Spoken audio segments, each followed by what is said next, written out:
ever been watching this channel and just think, this guy's so cool, I want to do what he does? Probably not, but you probably thought that for other people. But you don't know anything about YouTube, and all these channels don't fit what you play on, like iPad or something, like I do.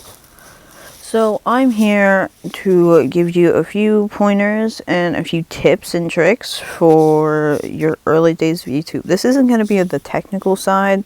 This is just my experience. Okay, let's get into it. The first thing you're going to want to know is that the early stages of YouTube are really difficult. And you're not going to get a lot of views at all. Like my first video, it got a lot more than I thought. It got 12 views. That's not a lot, but it's more than most people. Most people get like 0 or 1 view. Most of them are from themselves. So don't get discouraged in the early days, because they're really difficult and not easy to do. Next thing you want to know is identity. You have to define what your channel is. I'm an animation and gaming YouTuber, and that's what I am. And make sure you have a name that says that. You don't want to name yourself Jim Animations when you're just going to play Minecraft all day. That's going to give people the wrong idea and not want to subscribe. Also, don't ever use your real name. That's why I've never shown my face or used my real name. Repetition. This goes back to the early days of your channel.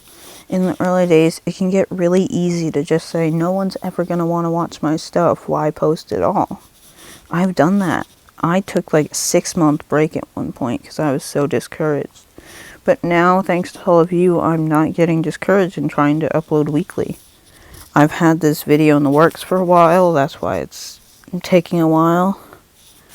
But thanks to all of you, I've really enjoyed posting.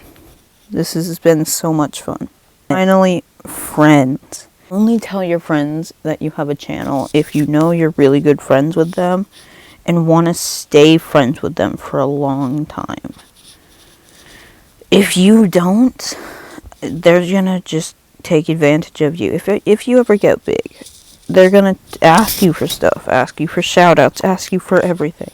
You're not gonna want that, and they're always gonna beg to be in videos. And it's heartbreaking to tell them no, because it's your channel. But that's something really friends will do. I know I've had some friends beg to be in videos before, and they really push you to upload. Sometimes they're really pushy. And sometimes it just makes you not want to upload. Like, has your mom ever asked you to clean your room when you are about to? And then you don't want to. This is the exact same thing, but with YouTube. Editing. If you don't edit videos, they're going to look bad.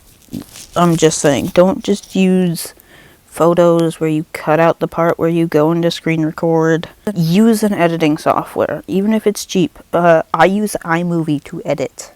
And those are my videos, and they're not bad.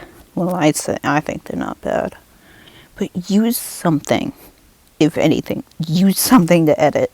And that brings me over to YouTube Studio. Use it. A lot of channels don't use it. Small YouTubers don't use it. I use it all the time. That's how I get my thumbnails. If you don't use YouTube Studio, your videos are going to be bad. I don't necessarily, not necessarily, but most likely. Also, make thumbnails. They're so much better than auto-generated ones it gives you. You can just use Sketchbook for that. It's not that difficult. But that's gonna round out the video. Thank you for watching, and I'll see you all next time. Peace.